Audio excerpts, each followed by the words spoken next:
Iran ইসরায়েলের চলমান সংঘাতের সব সমীকরণ পাল্টে দিতে পারে আমেরিকার একটি বোমা।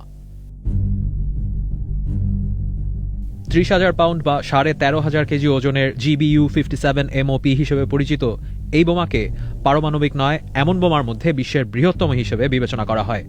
এই বিস্ফোরক শুধুমাত্র যুক্তরাষ্ট্রের কাছেই রয়েছে, যেটি তারা এখনও ইসরায়েলকে ব্যবহার করতে দেয়নি। এই বোমা বহন করতে পারে এমন বিমানও শুধুমাত্র আমেরিকার কাছেই আছে। B-2 স্পিরিট বম্বার জাতীয় বিমান দিয়ে এটি বহন ও নিক্ষেপ করা যায় এবং এরকম একটি বিমান এ ধরনের দুটি বোমা একসাথে নিয়ে উঠতে পারে। বিশেষজ্ঞদের ধারণা, যুক্তরাষ্ট্রের কাছে ১০ থেকে ২০টি এই ধরনের বোমা রয়েছে। এই বোমার দৈর্ঘ্য ৬ মিটার, ভূপৃষ্ঠের নিচে প্রায় ৬০ মিটার বা ২০০ ফিট পর্যন্ত ভেদ করে আঘাত করতে পারে এটি।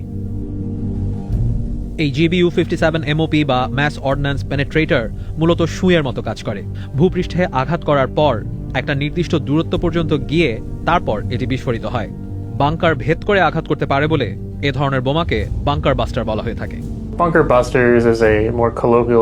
এই ধরনের বোমাকে ঢালাওভাবে বাংকার বাস্টার বলা হয়। এগুলো সাধারণত দুটি কাজ করে। প্রথমত, এটি মাটি ভেদ করে গভীরে থাকা স্থাপনা পর্যন্ত পৌঁছতে পারে, যেমন পাহাড়ের নিচে থাকা বাংকার। আর সাধারণ বোমার মতো এগুলো আঘাতের সাথে সাথে বিস্ফোরিত হয় না। যেই GBU-57 বোমাটি নিয়ে আলোচনা হচ্ছে, কোনো পৃষ্ঠে আঘাতের পর ২০০ ফিট পর্যন্ত গভীরে গিয়ে তারপর আঘাত করতে পারে। তবে এই রকম দুটি বোমাও ইরানের ফোর্ডোর পরমাণু স্থাপনায় সফলভাবে আঘাত করে সেটিকে ধ্বংস করতে পারবে কিনা তার নিশ্চয়তা নেই।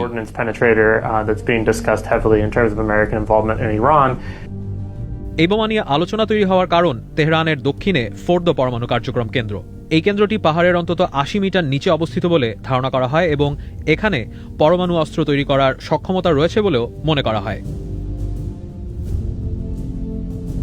ইসরায়েল চায় ইরানের পরমাণু সক্ষমতা সীমিত করতে পাহাড়ের নিচে তৈরি করা এই স্থাপনা ধ্বংস করতে, কিন্তু ইসরায়েলের কাছে যেসব মিসাইল বা বোমা রয়েছে তা দিয়ে এটি ধ্বংস করা সম্ভব নয়।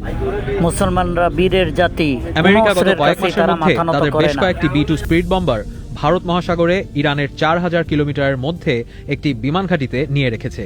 এই বিমানগুলো একবারে ১১,০০০ কিলোমিটার যেতে পারে, অর্থাৎ এগুলো ইরানে হামলা করার মতো দূরত্বেই রয়েছে।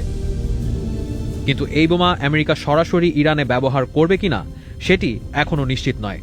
আর এগুলো ব্যবহার করলেও ফোর্দোর স্থাপনার কতটুকু ক্ষতি করা যাবে সেটি নিয়েও সংশয় রয়েছে। মুসলমানরা সবকিছু মোকাবেলা করে এগিয়ে যাবে।